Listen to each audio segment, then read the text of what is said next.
ನೀವು ನೋಡ್ತಾ ಇದ್ದೀರಾ ರಿಪಬ್ಲಿಕ್ ಕನ್ನಡ, ಇದು ನಿಮ್ಮ ನಗರ, ನಾನು ಸತ್ತಾರ್. Thank you. ನಿನ್ನೆ ಜಿಬಿಎ ವ್ಯಾಪ್ತಿಯಲ್ಲಿ ಸರಿಸುಮಾರು 226 ಮರಗಳು ಧರಾಶಾಯಿಯಾಗಿತ್ತು. ಈ ಪೈಕಿ 138 ಮರಗಳನ್ನು ಇದೀಗ ತೆರವು ಮಾಡುವಂತಹ ಒಂದು ಕೆಲಸ ಆಗ್ತಾ ಇದೆ. ಅದರ ಜೊತೆಗೆ ನಿನ್ನೆ ಗಾಳಿ ಮಳೆಗೆ ಸರಿಸುಮಾರು ಜಿಬಿಎ ವ್ಯಾಪ್ತಿಯಲ್ಲಿ 623 ಕಡೆ ಮರದ ಕೊಂಬೆ ಬಿದ್ದಿತ್ತು. ಈ ಪೈಕಿ 308 ಕಡೆ ತೆರವು ಮಾಡುವಂತಹ ಒಂದು ಕೆಲಸವನ್ನು ಇದೀಗ ಜಿಬಿಎ ಅರಣ್ಯ ಇಲಾಖೆ ಸಿಬ್ಬಂದಿ ಮಾಡ್ತಾ ಇದ್ದಾರೆ. ನಿಮ್ಗೆ ಮತ್ತೊಂದು ದೃಶ್ಯವನ್ನು ತೋರಿಸ್ತಾ ಹೋಗ್ತೀನಿ. ಇದು ಜಿಬಿಎ ಅರಣ್ಯ ಇಲಾಖೆ ವ್ಯಾಪ್ತಿಯ ಭಾಗದಲ್ಲಿರುವಂತಹ ದೃಶ್ಯ ಇದು. ಇಲ್ಲೂ ಕೂಡ ಮರದ ಕೊಂಬೆ ಬಿದ್ದು ಅದನ್ನು ತೆರವು ಮಾಡುವಂತಹ ಒಂದು ಕೆಲಸ ಆಗ್ತಾ ಇದೆ.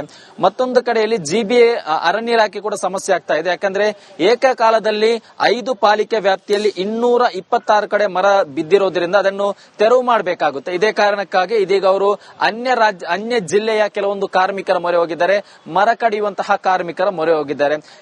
ಈಗ ಪ್ರಮುಖವಾಗಿ ಮೊದಲ ಹಂತವಾಗಿ ಮುಖ್ಯ ರಸ್ತೆಯಲ್ಲಿ ಬಿದ್ದಿರುವಂತಹ ಮರಗಳನ್ನು ತೆರವು ಮಾಡ್ತಾ ಇದ್ದಾರೆ. ಇನ್ನು ಕೇಂದ್ರ ಪಾಲಿಕೆ ವ್ಯಾಪ್ತಿಯಲ್ಲಿ 70 ಮರ ಬಿದ್ದಿತ್ತು. ಈ ಪೈಕಿ 34 ತೆರವಾದ್ರೆ 36 ಬಾಕಿ ಇದೆ. ಇನ್ನು 131 ಕೊಂಬೆ ಪೈಕಿ 94 ಮರದ ಕೊಂಬೆಯನ್ನು ತೆರವು ಮಾಡುವಂತಹ ಕೆಲಸ ಆಗಿದೆ. ಇನ್ನು ಪೂರ್ವ ಪಾಲಿಕೆ ವ್ಯಾಪ್ತಿಯಲ್ಲಿ ಬಿದ್ದಂತಹ 1 ಮರವನ್ನು ತೆರವು ಮಾಡಿದ್ರೆ 4 ಭಾಗದಲ್ಲಿ ಮರದ ಕೊಂಬೆ ಬಿದ್ದಿತ್ತು, ಅದನ್ನು ತೆರವು ಮಾಡಲಾಗಿದೆ. ಇನ್ನು ಪಶ್ಚಿಮ ಪಾಲಿಕೆ ವ್ಯಾಪ್ತಿಯಲ್ಲಿ 101 ಮರ ಬಿದ್ದಿತ್ತು. ಈ ಪೈಕಿ 54 ಮರಗಳನ್ನು ತೆರವು ಮಾಡಿದ್ರೆ 74 ಮರಗಳು ಬಾಕಿ ಇದೆ. ಇನ್ನು ಉತ್ತರ ಪಾಲಿಕೆ ವ್ಯಾಪ್ತಿಯಲ್ಲಿ 33 ಕಡೆ ಮರ ಬಿದ್ದಿದ್ರೆ 28 ಅನ್ನು ತೆರವು ಮಾಡಲಾಗಿದೆ. ಇನ್ನು ಪೂರ್ವ ಪಾಲಿಕೆ ವ್ಯಾಪ್ತಿಯಲ್ಲಿ 26 ಕಡೆ ಮರ ಬಿದ್ದಿತ್ತು. ಈ ಪೈಕಿ 10 ಮರಗಳನ್ನು ತೆರವು ಮಾಡಲಾಗಿದೆ. ಇಲ್ಲಿ ಜಿಬಿಎ ಸಿಬ್ಬಂದಿಗೂ ಒಂದಿಷ್ಟು ಸವಾಲು ಎದುರಾಗ್ತಾ ಇದೆ. ಒಂದು ಕಡೆ ಜಿಬಿಎ ಅರಣ್ಯ ಇಲಾಖೆಯಲ್ಲಿ ಒಂದಿಷ್ಟು ಸಿಬ್ಬಂದಿಯ ಕೊರತೆ ಇದೆ. ಈ ಹಿಂದೆ ಕೂಡ ಅದು ಜಿಬಿಎ ಸಂಬಂಧಪಟ್ಟ ಇಲಾಖೆಯ ಗಮನಕ್ಕೆ ತಂದಿದ್ರು, ನಮಗೆ ಹೆಚ್ಚುವರಿ ಸಿಬ್ಬಂದಿ ಕೊಡುವ ನಿಟ್ಟಿನಲ್ಲಿ ಮನವಿಯನ್ನು ಕೂಡ ಮಾಡಿದ್ರು. ಮತ್ತೊಂದು ಕಡೆ ಏಕಕಾಲದಲ್ಲಿ ನಗರದ ಅಷ್ಟ ದಿಕ್ಕಿನಲ್ಲೂ ಕೂಡ ಮರ ಧರಾಶಾಯಿ ಆಗಿರುವುದರಿಂದ ಪ್ರಮುಖವಾಗಿ ಮುಖ್ಯ ರಸ್ತೆ ಆಗಿರಬಹುದು, ಮನೆಗಳಾಗಿರಬಹುದು ಅಥವಾ ವಾಹನದ ಮೇಲೆ ಮರದ ಕೊಂಬೆ ಬಿದ್ದಿದೆ, ಅದನ್ನು ತೆರವು ಮಾಡುವಂತಹ ಒಂದು ಕೆಲಸವನ್ನು ಮಾಡ್ತಾ ಇದ್ದಾರೆ. ಜಿಬಿಎ ಇಂದ ಇದು ಮೊದಲ ಹಂತವಾಗಿ ಮುಖ್ಯ ರಸ್ತೆಯಲ್ಲಿ ಬಿದ್ದಿರುವಂತಹ ಮರವನ್ನು ತೆರವು ಮಾಡಿ ಸಂಚಾರಕ್ಕೆ ಅವಕಾಶ ಮಾಡಿಕೊಡಲು ಇದೀಗ ಜಿಬಿಎ ಸಿಬ್ಬಂದಿ ಮುಂದಾಗಿರುವಂತದ್ದು. ಅದರ ಜೊತೆಗೆ ಕೆಲವೊಂದಿಷ್ಟು ಮನೆಗಳಿಗೆ ಮರ ಬಿದ್ದಿತ್ತು, ಅದನ್ನು ಕೂಡ ತೆರವು ಮಾಡಲಾಗಿದೆ. ಬಹುತೇಕ ಕಡೆ ಎಲ್ಲೆಲ್ಲಿ ಮುಖ್ಯರ ಸಂಚಾರಕ್ಕೆ ಎಲ್ಲೆಲ್ಲಿ ಅಡಚಣೆ ಆಗುತ್ತೋ ಅಂತಹ ಜಾಗದಲ್ಲಿ ಬಿದ್ದಿರುವಂತಹ ಮರಗಳನ್ನು ಇದೀಗ ತೆರವು ಮಾಡುವಂತಹ ಒಂದು ಕೆಲಸವನ್ನು ಇದೀಗ ಜಿಬಿಎ ಅರಣ್ಯ ಇಲಾಖೆಯ ಸಿಬ್ಬಂದಿ ಮಾಡ್ತಾ ಇದ್ದಾರೆ.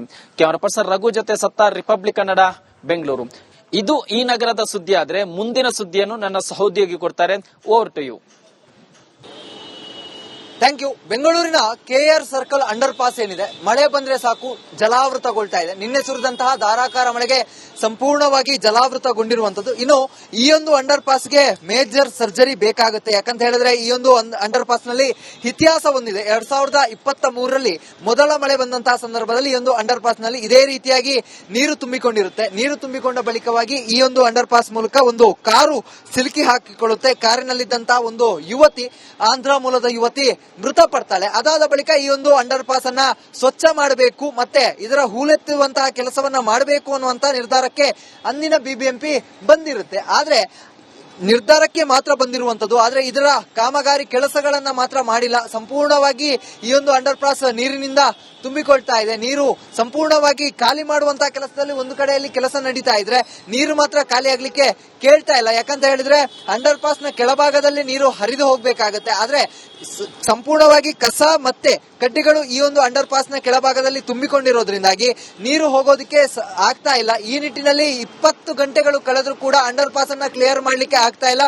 ಎರಡೂ ಬದಿಯಲ್ಲೂ ಕೂಡ ಪಂಪ್ಗಳ ಮೂಲಕ ನೀರನ್ನ ಹೊರತೆಗೆಯುವಂತ ಕೆಲಸದಲ್ಲಿ ಮಾಡ್ತಾ ಇದ್ದಾರೆ. ಮತ್ತೆ ನಿನ್ನೆ ಗಾಳಿ ವೇಗವಾಗಿ ಬೀಸಿದ್ದ ಕಾರಣಕ್ಕಾಗಿ ಸಂಪೂರ್ಣವಾಗಿ ಈ ಒಂದು ನೀರಿನ ತುಂಬೆಲ್ಲ ಕಸ ಕಡ್ಡಿಗಳು, ಅದರ ಜೊತೆಗೆ ಮರದ ಎಲೆಗಳು, ಮರದ ಕೊಂಬೆಗಳು ಕೂಡ ತುಂಬಿಕೊಳ್ತಾ ಇದೆ. ಇದರಿಂದಾಗಿ ನೀರನ್ನ ತೆಗೆಯೋದು ಕಷ್ಟ ಆಗ್ತಾ ಇದೆ. ಒಂದು ಕಡೆಯಲ್ಲಿ ಈ ಒಂದು ಅಂಡರ್ ಪಾಸ್ ಇದ್ರೆ ನೇರವಾಗಿ ಸಿಗ್ನಲ್ ಸಮಸ್ಯೆ ಇಲ್ಲದೆ ಕೆಆರ್ ಸರ್ಕಲ್ ಕಡೆಗೆ ಅಂತ ಹೇಳಿದ್ರೆ ಏನು ಕಾರ್ಪೊರೇಷನ್ ಸರ್ಕಲ್ ಏನಿದೆ ಆ ಒಂದು ಕಾರ್ಪೊರೇಷನ್ ಕಡೆಗೆ ಹೋಗಬಹುದು. ಆದ್ರೆ ಇವತ್ತು ಈ ಒಂದು ಅಂಡರ್ ಪಾಸ್ ನಲ್ಲಿ ನೀರು ತುಂಬಿಕೊಂಡಿರೋದ್ರಿಂದಾಗಿ ಸಂಪೂರ್ಣವಾಗಿ ಈ ಒಂದು ರಸ್ತೆಯನ್ನ ಕ್ಲೋಸ್ ಮಾಡಲಾಗ್ತಾ ಇದೆ. ಇದರಿಂದಾಗಿ ಸಂಚಾರ ದಟ್ಟಣೆ ಕೂಡ ಹೆಚ್ಚಾಗ್ತಾ ಇರುವಂತದ್ದು. ಒಂದು ಕಡೆಯಲ್ಲಿ ಸಿಗ್ನಲ್ ನಲ್ಲಿ ಕಾಯುವಂತಹ ಪರಿಸ್ಥಿತಿ, ಮತ್ತೆ ಹೆವಿ ಟ್ರಾಫಿಕ್ ನ ಸಮಸ್ಯೆಯನ್ನ ಟ್ರಾಫಿಕ್ ಸವಾರರು ಅನುಭವಿಸ್ತಾ ಇರುವಂತದ್ದು. ಟ್ರಾಫಿಕ್ ಏನಿದೆ ವಿಪರೀತ ಆಗ್ತಾ ಇದೆ. ಅಂಡರ್ ಪಾಸ್ ಮೂಲಕ ಬರಲೇ ಆಗದೆ ಇರೋದ್ರಿಂದಾಗಿ ಈ ಒಂದು ಟ್ರಾಫಿಕ್ ನ ಸಮಸ್ಯೆಯಲ್ಲಿ ಸವಾರರು ಸಿಲುಕಾಕೊಂಡಿರುವಂತದ್ದು. ಒಂದು ಕಡೆಯಲ್ಲಿ ಕೆಲಸವನ್ನ ನೀರೆತ್ತುವಂತಹ ಕೆಲಸವನ್ನ ಮಾಡಲಾಗ್ತಾ ಇದೆ, ಮತ್ತೊಂದು ಕಡೆಯಲ್ಲಿ ಟ್ರಾಫಿಕ್ ನ ಸಮಸ್ಯೆ. ಅದರ ಜೊತೆಗೆ ಈ ಪ್ರಮುಖವಾಗಿ ಅಂಡರ್ ಪಾಸ್ ನ ಕೆಳಭಾಗದಲ್ಲಿ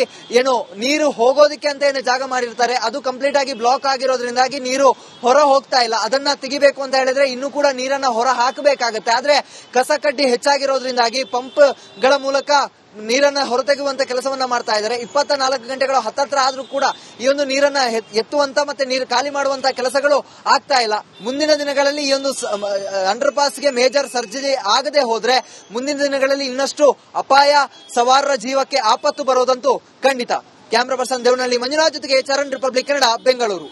ಮುಂದಿನ ಇನ್ನಷ್ಟು ಸುದ್ದಿಗಳ ಅಪ್ಡೇಟ್ ಅನ್ನ ಕೊಡ್ತಾ ಹೋಗ್ತಾರೆ ನಮ್ಮ ಪ್ರತಿನಿಧಿ. Over to you. Thank you. ನಾನಿವತ್ತು ಬೆಂಗಳೂರಿನಲ್ಲಿರುವಂತ ಮುಖ್ಯಮಂತ್ರಿ ಸಿದ್ದರಾಮಯ್ಯನವರ ಅಧಿಕೃತ ಸರ್ಕಾರಿ ನಿವಾಸ ಕಾವೇರಿ ನಿವಾಸದ ಎದುರುಗಡೆ ಇರುವಂತಹ ಕುಮಾರಕೃಪಾ ರಸ್ತೆಯಲ್ಲಿದ್ದೀನಿ. ಈ ರಸ್ತೆಯಲ್ಲಿ ನಿನ್ನೆ ಆದಂತ ರಭಸದ ಮಳೆಗೆ ಏನೆಲ್ಲ ಅವಾಂತರಗಳಾಯ್ತು ಅನ್ನೋಂಥದ್ದನ್ನು ಕೂಡ ಬೆಳಗ್ಗೆ ಇಂದಾನು ತೋರಿಸ್ತಾ ಹೋಗ್ತಾ ಇದೀವಿ. ಇಲ್ಲಿರುವಂತಹ ಪ್ರಮುಖ ಸಮಸ್ಯೆ ಏನಾಗಿದೆ ಅಂತಂದು ಹೇಳಿದ್ರೆ, ಗಾಲ್ಫ್ ಏನಿದೆ ಆ ಗಾಲ್ಫ್ ನಲ್ಲಿ ಇದ್ದಂತಹ ಗಾಲ್ಫ್ ನ ಬಾಲು ಹೊರಗಡೆ ಬಾರದಂತೆ ತಡಿಲಿಕ್ಕೆ ಹಾಕಿದಂತ ಅಳವಡಿಸಿದಂತ ಒಂದಷ್ಟು ನೆಟ್ ಏನಿದೆ ಆ ನೆಟ್ ಅನ್ನ ಅಳವಡಿಕೆ ಮಾಡಲಿಕ್ಕೆ ದೊಡ್ಡ ದೊಡ್ಡ ಕಂಬಿಗಳನ್ನ ಇಲ್ಲಿ ಅಳವಡಿಕೆ ಮಾಡಲಾಗಿತ್ತು. ಆ ದೊಡ್ಡ ದೊಡ್ಡ ಕಂಬಿಗಳು ನಿನ್ನೆ ಸುರಿದಂತ ಮಳೆ ಗಾಳಿಗೆ ನೆಲಕ್ಕುರುಳಿದವೆ. ನೆಲಕ್ಕುರುಳಿದಷ್ಟು ಮಾತ್ರ ಅಲ್ಲ, ನೇರವಾಗಿ ಮುಖ್ಯಮಂತ್ರಿ ಸಿದ್ದರಾಮಯ್ಯನವರು ಇರುವಂತಹ ನಿವಾಸದ ಕಾಂಪೌಂಡ್ ಏನಿದೆ ಆ ಕಾಂಪೌಂಡ್ ಮೇಲೆನೆ ಉರುಳಿರುವಂತದ್ದು ದೃಶ್ಯದಲ್ಲಿ ಕಾಣಿಸ್ತಾ ಇರುವಂತದ್ದು. ಈ ಒಂದು ಎರಡು ಕೆಕೆ ಮತ್ತು ಕುಮಾರಕೃಪಾ ರಸ್ತೆ ಏನಿದೆ ಈ ಎರಡೂ ಬದಿಯಲ್ಲೂ ಕೂಡ ಮರಗಳು ಉರುಳಿ ಬಿದ್ದಿರುವಂತದ್ದು. ಆ ಉರುಳಿ ಬಿದ್ದಂತಹ ಕಾರ್ಯಾಚರಣೆ ಬೆಳಗ್ಗೆಯಿಂದನೂ ಕೂಡ ತೆರವು ಮಾಡುವಂತಹ ಕಾರ್ಯಾಚರಣೆ ನಡೀತಾ ಇದೆ.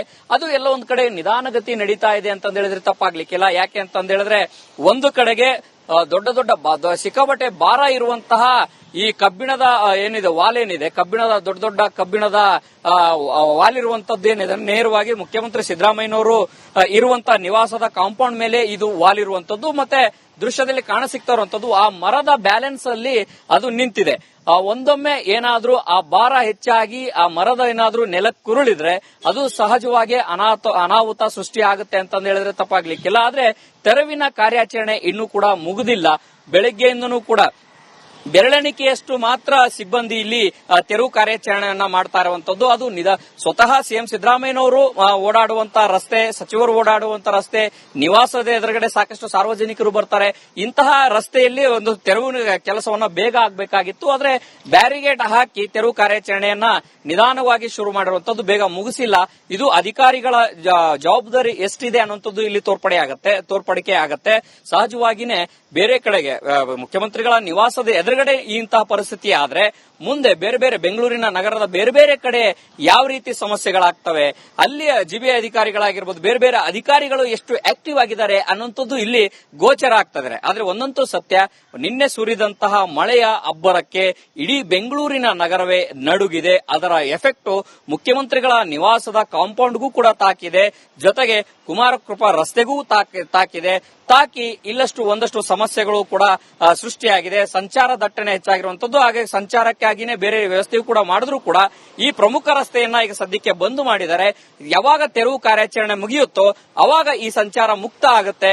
ಆದ್ರೆ ಅಧಿಕಾರಿಗಳು ಇತ್ತ ಗಮನ ಹರಿಸಲಿಕ್ಕೆ ಎಲ್ಲೋ ಒಂದು ಕಡೆಗೆ ಮನಸ್ಸು ಮಾಡ್ಲಿಲ್ವಾ, ಅಥವಾ ಯಾಕಂತ ಹೇಳಿದ್ರೆ ಬೆರಳೆಣಿಕೆಯಷ್ಟೇ ಸಿಬ್ಬಂದಿ ಬಂದು ತೆರವು ಕಾರ್ಯಾಚರಣೆಯಲ್ಲಿ ಭಾಗಿಯಾಗಿರುವಂತದ್ದು. ಹಾಗಾಗಿನೇ ಅಧಿಕಾರಿಗಳೆಲ್ಲರೂ ಕೂಡ ಮೊದಲು ಈ ರಸ್ತೆಯನ್ನ ತೆರವು ಕಾರ್ಯಾಚರಣೆ ಮಾಡಿದ್ರೆ ಎಲ್ಲೋ ಒಂದ್ ಕಡೆಗೆ ವಾಹನ ಸಂಚಾರಕ್ಕೂ ಕೂಡ ಅನುಕೂಲ ಆಗ್ತಾ ಇತ್ತು.